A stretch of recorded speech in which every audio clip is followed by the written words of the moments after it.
And now it's Deborah Kobylt Live.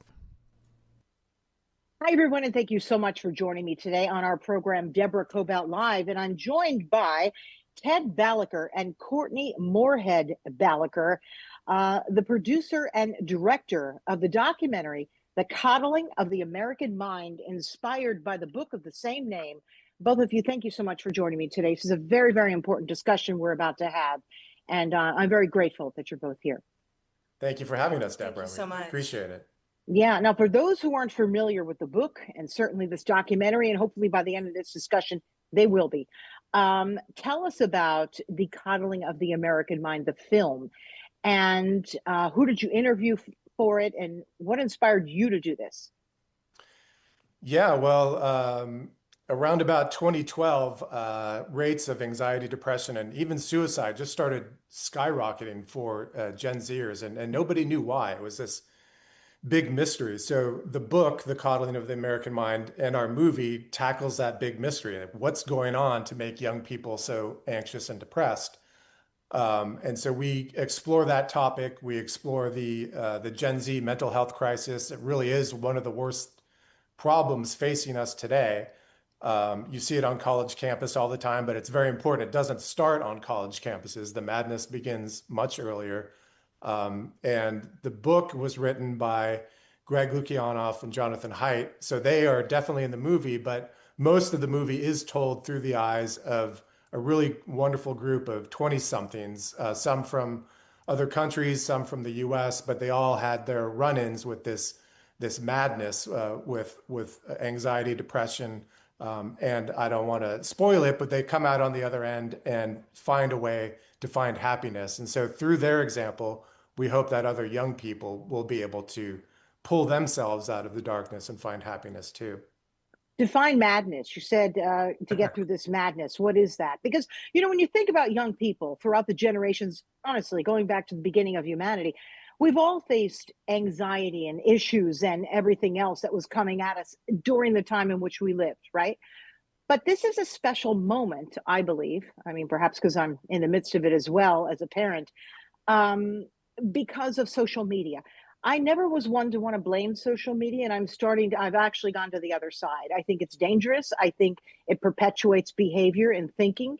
Some of our schools are actually sort of, I don't like the word brainwashing, but I'm going to use that word. They're imprinting their own agenda onto kids.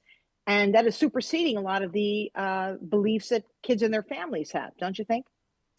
Absolutely. In 2013, the significance of that year is correlated to when social media was starting to really explode. So that's certainly a culprit. As Ted mentioned, the book is co-written by Greg Lukianoff. He's actually a very good friend of ours. We've known him for many, many years. And when we read the book, we learned something that we didn't know about Greg. We did not know that he was struggling with suicidal depression and got to the point where he almost took his own life. And he talks about this in the book, and he also talks about it in our movie. And as I'm sure you can imagine, when you find out someone you've known for almost 20 years and you had no idea they were going through this hell of depression and wanting to end their lives, it was so secret, it was so hidden. Greg, thank God, found cognitive behavioral therapy that really brought him out of this lifelong struggle of depression. Greg is the president of FIRE, the Foundation for Individual Rights and Expression, and he does a lot of work on college campuses his entire career. And after he came out of this darkness where he almost took his own life, he started seeing things on college campuses that were very similar to what he was doing to himself to make himself miserable, catastrophizing. And we all do this. Like you said, we all experience anxiety, not only in college, but in adult life. But the things that were causing him so much pain, constantly telling himself he was bad or not worthy, catastrophizing anything that happened, whether it was a breakup or a failure at work. And he started seeing administrators and teachers kind of creating the same culture for college kids, creating an environment where kids were being told, people already don't like you because of the color of your skin. You are traumatized. You are triggered by these things. And that's really unhealthy if you're constantly creating a day-to-day environment where you're telling people that you're in bad shape. Let's get you out of it. Well, maybe they are, or maybe they're not.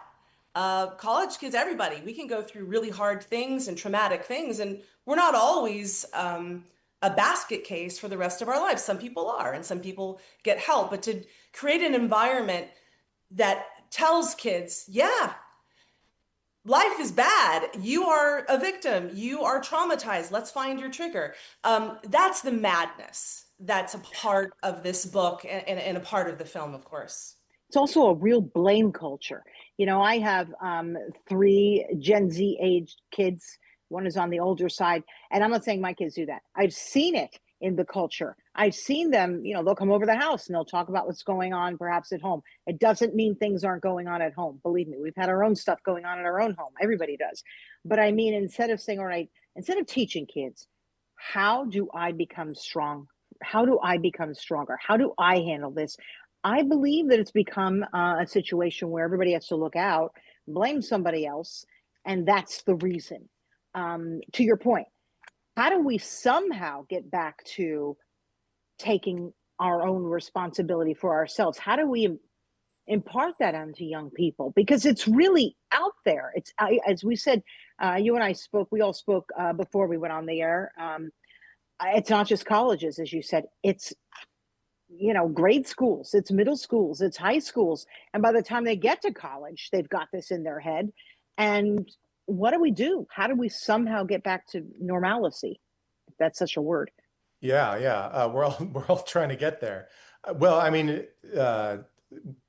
we made the movie to help that goal. So an easy first step is not to be self-serving, but to watch the movie, because through the experiences of these young people, you see how they dealt with the madness on college campuses and elsewhere, and how they relearned how to think for themselves. And so when you tell an interesting story, or you see an interesting story, then you can connect with the characters. And we've got great characters in the movie, and you can do what Kimmy did, or what Saeed did, or what Ariane did. And, you know, in the first place, learn how to think for yourself again. Don't just take whatever you hear from your professor as gospel. Learn how to talk back to your feelings. So one of the big points in our movie is don't always trust your feelings, right? Sometimes our feelings are right, but sometimes they're wrong. And if you always trust your feelings, like Greg Lukianoff, Courtney mentioned, he felt a very strong urge to kill himself. If he trusted his feeling and thought that was true, he wouldn't be alive today. Thank goodness he was able to talk back to that feeling. Sometimes we call it putting your feelings on trial, because we're all human. We all have this natural surge of emotion if somebody says something we disagree with.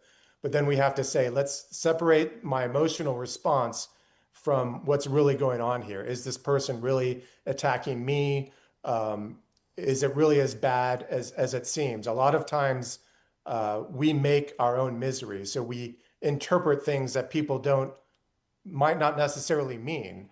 It's another cognitive distortion called mind reading. So that's another thing we can do. We can recognize cognitive distortions like mind reading, like catastrophizing, and learn to avoid them.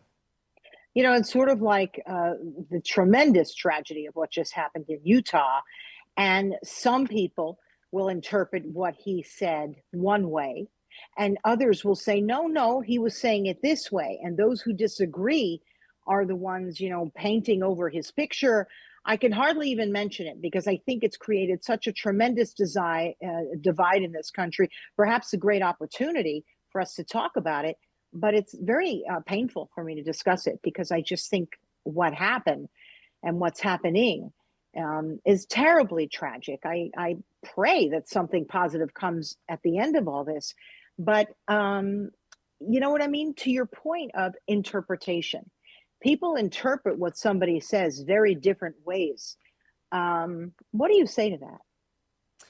I mean, going back to this idea of we all have feelings. We're Yeah. supposed to. We're human beings. But just because you have a feeling doesn't mean it's true or it's backed up by evidence. That's very important for everybody, from to little Hmm. kids to elderly people. And it's normal to have a visceral reaction when someone doesn't smile at you when maybe they do. I mean, this is a very innocuous example, but it can have a huge impact. Kimmy, one of the interview subjects on our movie, talks about how when she would walk down the street, when she was really immersed in this darkness of just everyone's against me and I'm afraid for my life. I'm a Ugandan immigrant here in the United States going to college, and I've been told that watch out, Kimmy, you're a woman of color, and you're walking into a battle zone. Well, was she really? Not, no, she was going to a very nice college in Southern California. She didn't have anybody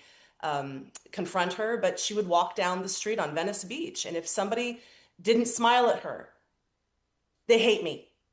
And then Yeah. later in the movie, she's like, maybe they had indigestion. Maybe they just found out that their dog died. You have no idea what's going on in someone else's mind, but because you feel a way and you interpret it, you create that narrative based on no evidence. That's a pretty miserable way to live. And we all do it. So I think part of the solution is, again, putting your thoughts on trial. Just because you think or feel something, what's the evidence that supports that negative thing? And if there is none, well, maybe you have to look at another truth. Maybe you have to look at another analysis that has nothing to do with someone hating you or wanting you to not be here anymore. Not everything's personal. That's another thing, right? Right. Everything has become personalized. I've been in a situation where I would be in a room with someone and I thought, gosh, they're not even talking to me. How rude. And then I find out later that something really serious happened. It's just not personal. And if we just not take things personally, how to get there, again, I don't know. But what I want to do is talk about the film without giving anything away. And in a way, I kind of like to talk about it because then it encourages people to go and say, oh, now I'm really going to watch that. So let's talk about some of the characters. Would you start with whichever one you want, the primary characters, and what they went through and how they ended up with a solution, what they had to go through. It's difficult because it's what I believe the film is an hour and a half. So you really have to stick with it. But if you can share with our audience what's in the film. Sure. Well, Kimmy is one of the characters that we mentioned before. As Courtney noted, she was a Ugandan immigrant, comes to America for university, initially loves America, and she was well traveled when she was, I think, Yeah. 19 when she started. So it wasn't like this was her first country. She'd been around the world. She couldn't believe how friendly America was. Even the people at the gas stations would say hi to Yeah. her. That just doesn't happen in where she was from. But it took only a few months at an American college for her worldview to turn really dark. A lot of it had to do with this really terrible idea, microaggression training, it's called, Right. where you train students, often in the name of, racial justice and so forth. So they have noble reasons for why they do it, but it amounts to really something akin to brainwashing. Courtney mentioned some of what happened before. It gets to the point where you're taught that any little interaction with somebody, even to the point, Kimmy said that she was at a gathering and someone just scooted his chair like slightly away from her. She took that as an insult, as a racist act, as a sexist act. And so it can get that finely tuned where the whole world is against you, even if the world isn't against you. You come across a man walking the other way in the street, his dog barks at you, you interpret that as racism and sexism against the dog and the dog owner. That's literally how she would interpret the world. So you can imagine going through life like that. It would make you miserable. So she fell into depression, anxiety. She was on the verge of homelessness, she told us, because she Yeah. literally couldn't function. And a big part of what got her through it was that in her youth, before she came to America, she had built up a reservoir of good sense. So she leaned on her Christian faith. She leaned on the example of Nelson Mandela. She had gone to high school in South Africa, so the wounds of apartheid were still raw there. And he was in prison for 27 years. He had every reason to come out and start a bloodbath, but he chose something else. He chose mercy and forgiveness. And she looked to that and she said, well, if he can forgive and find mercy, then so can I. And that really put her on this course of reevaluating what everybody was saying. And she thought, maybe that person wasn't being a racist, sexist jerk. Maybe I just misunderstood. And her spirit lifted. She frankly lost some friends deep in the social justice movement, friends, but she gained other friends, and she gained something far more important, which is her happiness. And that's what we show again and again in the movie. These young people fell into the darkness, but are able to find different strategies to find happiness again. And the thing that really struck us when we were talking to these amazing young kids that were in our film, Ted and I both went to college a lot longer ago than they did. And of course, there was always activism and there was always, groups, and you find your groups, and that's normal. But wow, what's been going on lately was really chilling to us. Lucy is another one of our interview subjects. Young woman, born and raised in America. She has autism, and she got into Stanford, and right before she went to Stanford, she was institutionalized. She was having a lot of emotional problems. Her diagnosis wasn't entirely clear. So she's released from this hospital. She says, I'm going to go to Stanford. I know it's soon, but I got to do this. And she goes to Stanford, and somehow this activism, this disability activism, was where she found her people. And at some point on this journey, Lucy, when people would use the phrase a person with autism, she dissected that phrase to mean, well, a person with autism means that they are not a normal person, because if you have autism, you shouldn't. Therefore, they are not really a valuable person or as valuable as people without autism. Therefore, people with autism are considered worse and they should die. So she literally thought that when people said a person with autism, she went to genocide. And I'm not overstating. She literally uses that phrase. How did she get there? She also found that when she would use certain terms like ableists and certain terminology, activist terminology, smiles would appear on people's faces. Like, oh, you know the lingo, you know the victim lingo. You're kind of in the club. And she came out of that thinking, I was miserable, and I can't believe I went to that extreme in my analysis of that phrase, because, well, she was basically being taught orientations. When she talks about her Stanford orientation, they're all put into a room. There are counselors waiting by the door with clipboards in case you're triggered by something. When did college orientations become psychotherapy sessions? Usually they're there to tell you like where the commissary is and how to get around campus and where the resources are. And of course there should be psychological resources for kids who are dealing with things or who need it. But this orientation was like, all right, guys, let's all talk about our trauma. And she tells this story in the film. Like, people were sharing at their freshman year stories of sexual abuse, traumatic stories in a room with strangers. And maybe they felt pressured to, maybe they were trying to one up each other a little bit. That's very normal, right? So we didn't have that. I mean, I don't know what your experience was in college, but that just wasn't what college was. It wasn't a psychotherapy session. It was a place you went to be exposed to different ideas, to be able to defend your own worldview, be challenged. Jonathan Haidt in the film has a great line. We're all in this together. We have to deal with each other. We have to exist with people that we don't agree with people that offend us. And that makes us stronger. And when you siphon yourself off from that and you only talk to people who like you and agree with you, it's almost like your brain is degrading, because it's not evolving. It's not getting stronger in the way it's supposed to be, so that you can be a self-sufficient person. I think it has led us to a victimhood society. I really do. And you brought up so many good points. I mean, I was making some notes while you did that. Terms, right? We have to know terms. Labels are a big one. Okay. you were talking about autism. It's very important to understand what may be, what some of our challenges might be. We all have them, whatever they may be. But we've become, in my opinion, a society of labels and terms. You must know the terms. You must, approach someone with in the right way, right? Ask for how they'd like to be spoken to or referred to.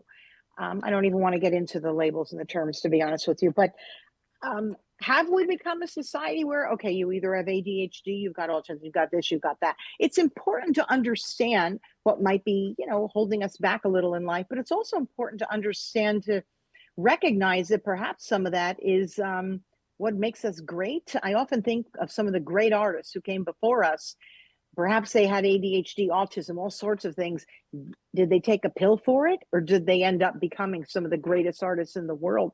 I believe that they're trying to filter us into this little box. What do you think about that?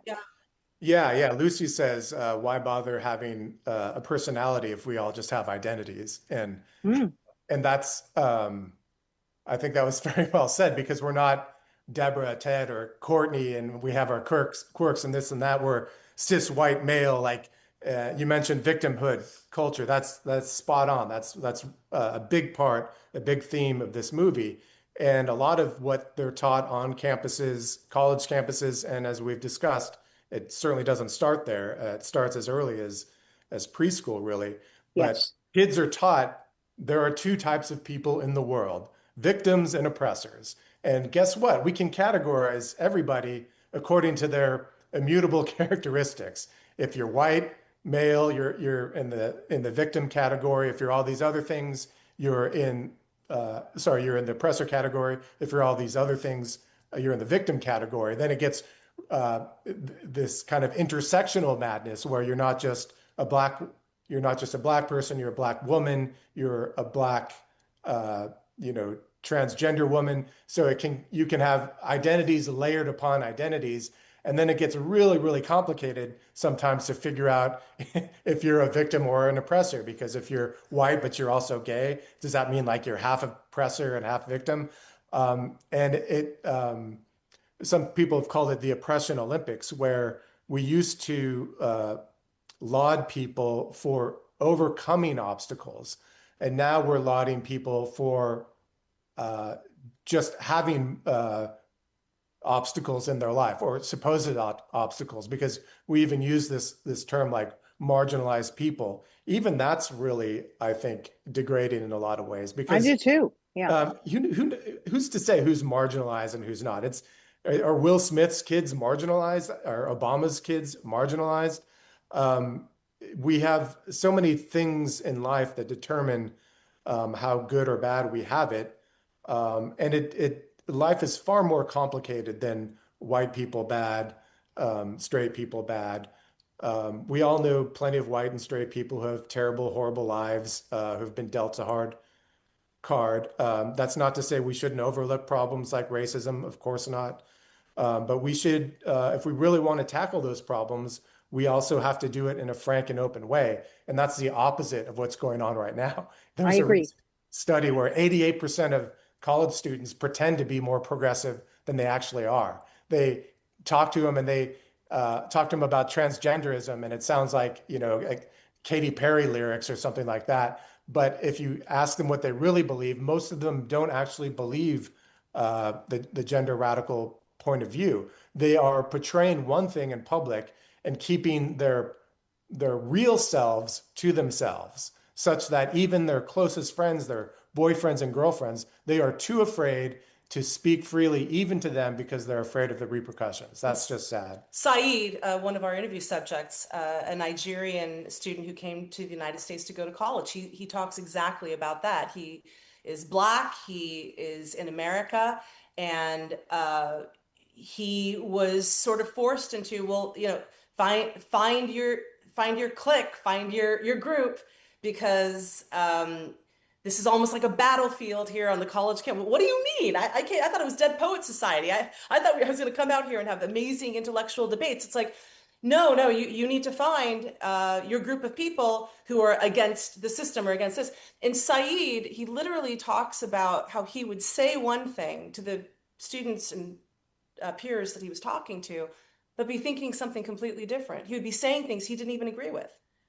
Yeah. That's really, it's almost like a recipe for mental illness. If you are literally saying something that is opposed to your own individual critical thinking. And that's where things get really dangerous and people can't talk about it. Now, Saeed is out of college and he clearly can talk about it and feel safe doing it, but he couldn't at the time. And that's really common. And we were last year, we mentioned to you earlier, we took the film on tour. We were at many, almost 100 college campuses now. And we were terrified, really, when we would show it to students and administrators. Well, what's the reaction going to be? Will they find, are they going to revolt? Are they going to throw things at the movie theater screen if we're talking about these issues and problems with some of the DEI culture that's here and things like that? And overall, Deborah, the students were really relaxed and almost grateful that this opened up a conversation that they're not having in class because they're kind of afraid, as Ted just said, to talk about it openly in class. That's not what college is for. That's not what any institution that's committed to higher learning should create. Yeah, I mean, that was my question. How was it received? I can't claim to know what it's like to have darker skin, but I can tell you that I've had my own issues in my life and career, and I know you both have as well. If we can and some have had it so much worse, and I will always acknowledge that. But if we can just get back to where we can try and have a discussion about it, as opposed to, I think sometimes joining these groups, joining different groups where people feel like they have to be on this side. And the same with what's going on in politics. I'm well aware that's what's going on the way left and the way right is it frankly bonkers. I mean, it really can be, it's dangerous on all sides, right? Somewhere being sensible and being down the middle and saying, I see a little of that. I get it. I see a little of here. I get it. It's almost like gone out the window. Like I think I mentioned earlier, I want to start the sensible party where we can just we can just get back to being a little sensible about the way we look. We can disagree, right? I don't know how to get there, you guys. I don't. So, and all the talks that you've had with students, because that's so valuable that you've taken this to college campuses. I'm sure these students want to get there too. They want to be free and learn and think, right? Without being judged. How do we get there? You start by, again, I think we can learn from Saeed, Kimmy, and the others in the movie to stand up for what you believe. Start reading things that aren't on the syllabus. One thing that really helped unlock Lucy from the mental turmoil she was in was just she had a friend who introduced her to intelligent people with different points of view. And here she was, Lucy, at Stanford University, one of the most prestigious universities on the planet. And she'd never heard of Glenn Lowry, for instance, John McCall, Black intellectuals who have, dissident points of view on issues of race and so forth. But it turns out that those points of view are often far more representative of Black people in general than what someone would hear on a college campus like Stanford.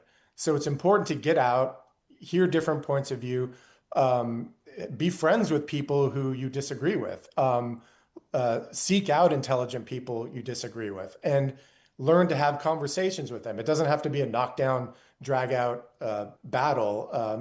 Debates are different than arguments.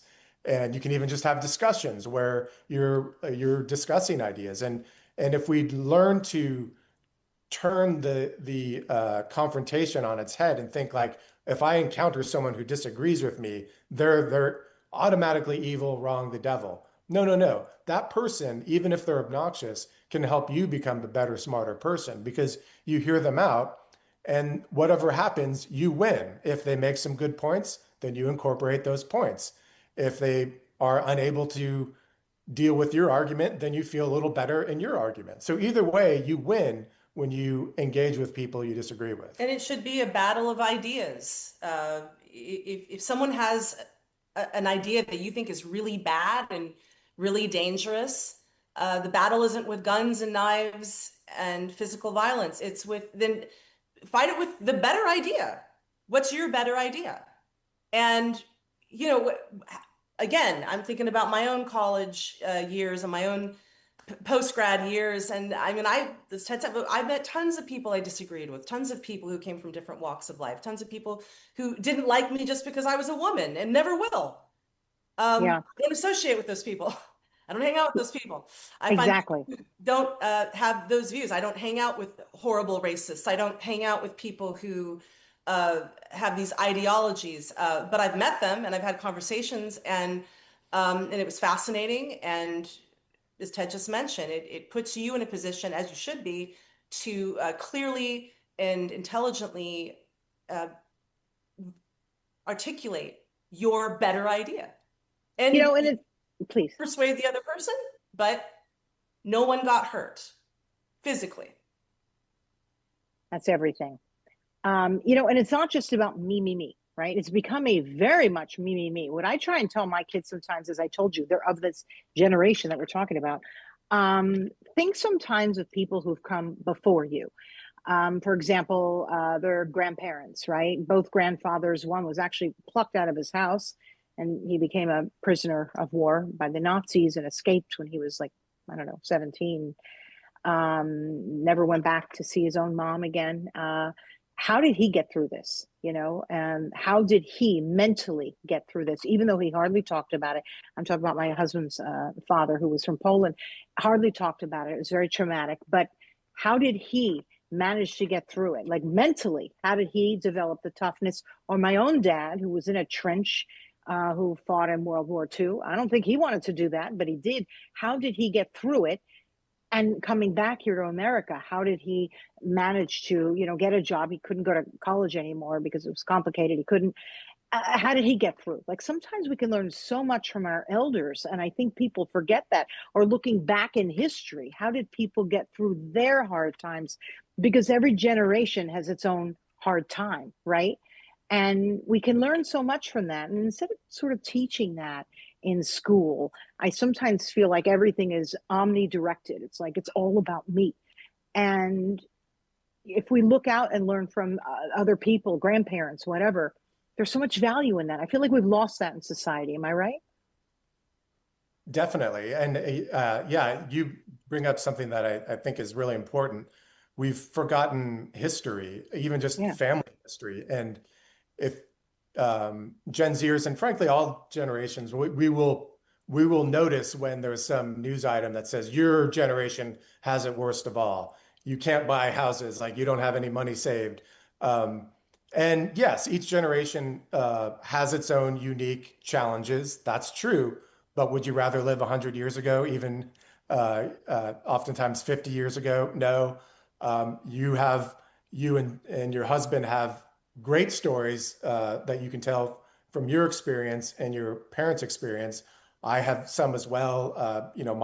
My mother's family was kidnapped at gunpoint by the Nazis and brought to Germany and into a position of forced labor.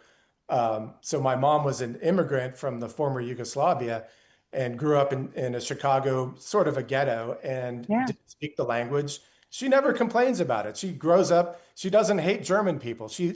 Even when I was a baby, she let this German couple babysit me because she knew that what happened there was different from these particular German people, because she saw them as individuals, not part of the oppressor group.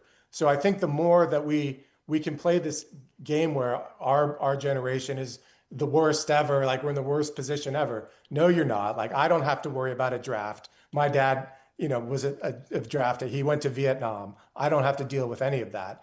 Yeah.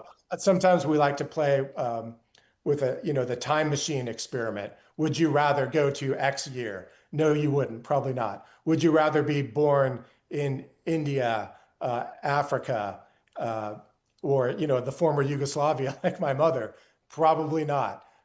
We have lots of problems in the U.S. Gen Zers, as a generation, have specific problems but by and large, overall, they would much rather say, no, thank you to that time machine. I'll stay right here where I am. And a lot of it too is happiness many times is a choice.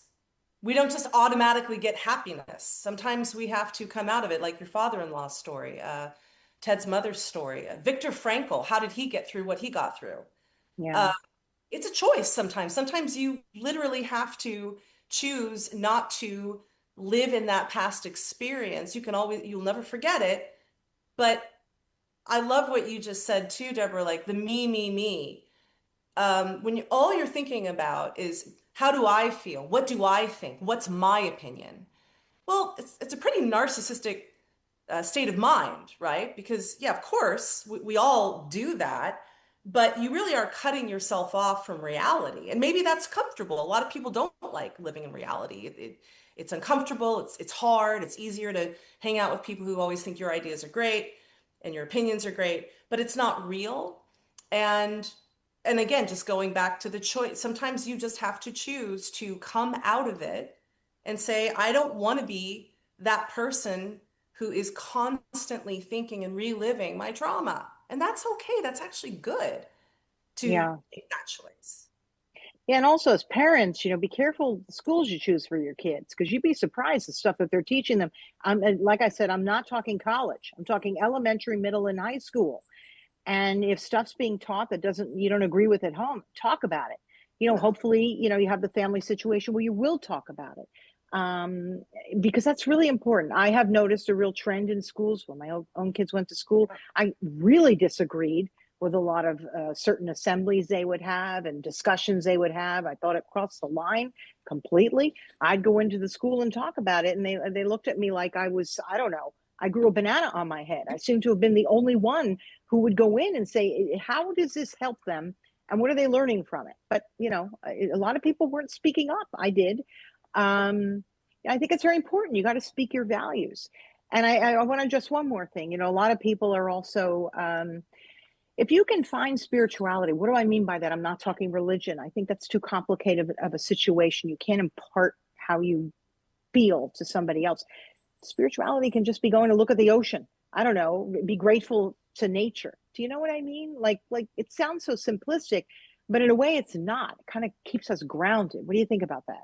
I think gratitude is one of the most important things you can Yep. have in life. It gives you perspective. Yeah. And it takes you out of the me, and it makes you present to what else is going on. And wow, I'm looking at the beach. Some people can never see the beach again. Some people will never see it.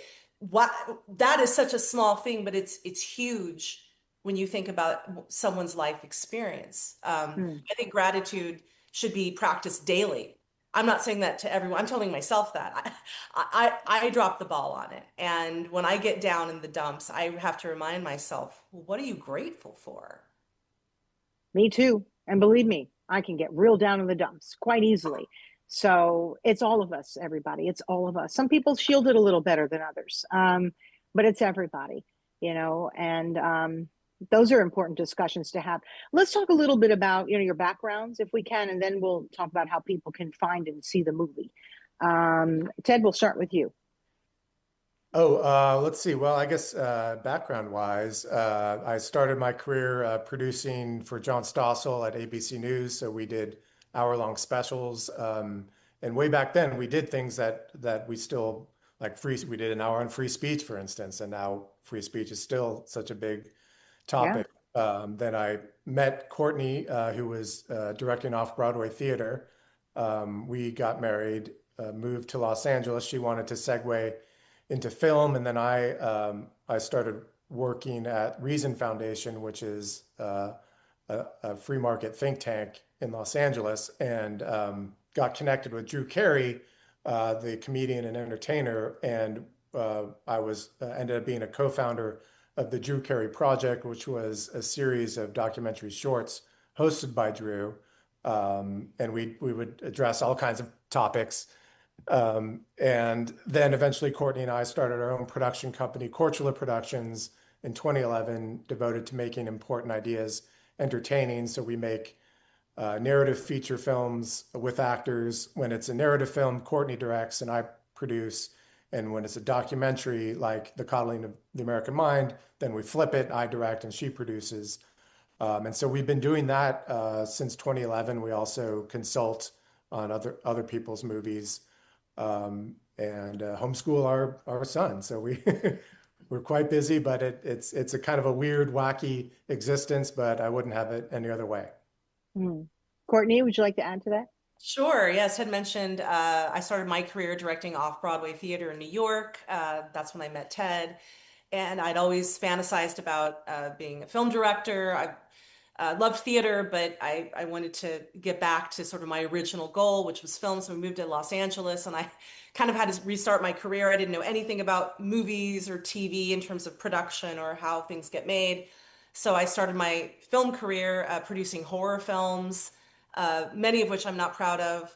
I also worked development. I was in her horror film. I was in The Nightmare on Elm Street, the last one. You were? So yes, Well, I was one of the big stars. No, really, it was simple. I played a newscaster. So I mean, like, talk about typecasting. You know what I mean? But anyway, go ahead. I still get residuals. I have to. I still That's get great. I bet you do. That's oh, like, please, like $3 a pop. I mean, I'm thinking, you know keep what? the. It's still making money. I've got smaller. No, I know. Those. I know. Anyway, go ahead.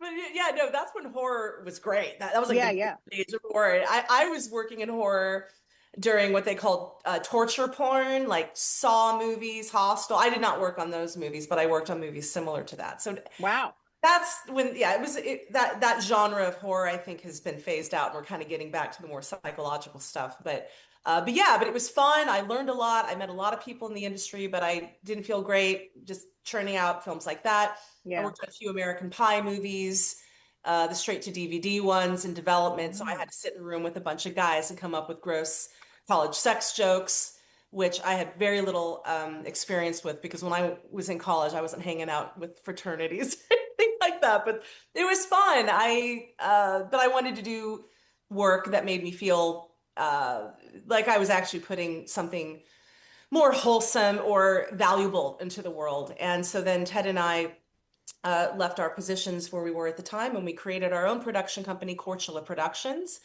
And we've been going strong for, gosh, almost 20 years now with that. And Coddling of the American Mind is our most recent release under the banner of that company. And I feel much more at ease working on the content that we're doing now.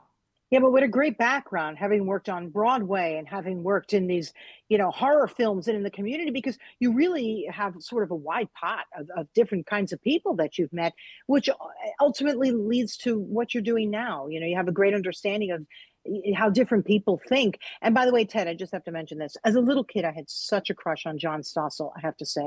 I thought he was so cute. All right. He would So come on TV. We're sending this to Yeah, we're going to tell him. Yeah, he's going to. Oh, well, would you please? I really did. And I Well, would who watch doesn't, him. Deborah? Who doesn't? No, it's true. But, and my mom would be like, he's on. And I'd be running down the stairs. And I'd be like, oh, my God, John Stossel. No, he's tremendous. He's a terrific journalist. So if he is seeing this and you're sending it to him, John, you're a terrific journalist. Thank you for all you do. Anyway, I have to get a little serious for a minute. But how can people see the film? Because we want this to be widespread. I also want to thank our friend Mark Joseph, who introduced us. He's a terrific filmmaker, a wonderful man as well. So thank you, Mark, for introducing us. So please let us know, our entire audience, how we can see this. Will it be screening in the Los Angeles area or anywhere else anytime soon as well? Yes. Well, you can, it's on a lot of different platforms, Prime Video, Google Play, Apple TV, on Substack. You can watch it on Substack. And if you're really into it, you can subscribe either free or paid and follow along with the journey that we're all on. And if you can't remember any of that, just go to thecoddlingmovie.com. It has all the information you'll need. And in light, frankly, of the terrible Charlie Kirk murder, we've decided to waive any screening fees for schools who want to. Courtney mentioned we've been on many, many college campuses all over the nation, and it's been on 5 different nations. So we're waiving the screening fee for this scholastic year, and you can get a hold of us through thecodlingmovie.com if you'd like to take us up on that offer. Thank you for saying that. It has been so traumatic. I don't care what you thought about his message, but if you really dive deep into his message, it really was one of being inclusive. And that's what I like to say about it. I've been pretty traumatized every day at night. It's just been awful, and anything we can do to sort of spread some goodwill in that direction is a really good thing to do. So thank you. Thank you for mentioning that. Any other parting words that you'd both like to share with our audience before we let you go? And thank you for being so generous with your time. Thank you for being so generous to have us on, Deborah. And this has been a great conversation. And yes, as Ted said, please, parents, anyone who is thinking about these things, who can use the film to start healthy conversations, please contact us. We love hearing from parents who say that they read the book or watched the film and it helped them navigate through very difficult waters with their college students. That's happened a lot. That's really where we are just so gratified when we hear those stories. So we're here anytime, anyone who's interested in using the film to open up healthy conversation and discourse. Yeah. Thank you so much. You're both really just so amazing. And I appreciate what you're doing. And any young people who are watching or listening, don't give up. Okay. Let's have the conversation, please. With young people, old people, teachers, friends, parents, anything. We've got to get to a center point where I believe we all sort of want to be healthy and safe. So please, young people, don't give up on anything. Please try to find some common ground. Thank you both for joining us. Ted and Courtney Balaker, the documentary, The Coddling of the American Mind. Please look it up, and please reach out to their social media or any other way that you can reach out to them. I know that they would appreciate hearing from you. My name is Deborah Zara Kobylt, and our show, Deborah Kobylt Live, you can see it YouTube, Facebook, then we will promote it on Instagram with different promos. And then, of course, as an audio podcast, we're on Apple, we're on iHeart, and just about anywhere that you get your podcast, you'll find us. Just put in Deborah Kobylt Live. Thank you, everybody, for joining us, and we'll see you next time. Bye-bye.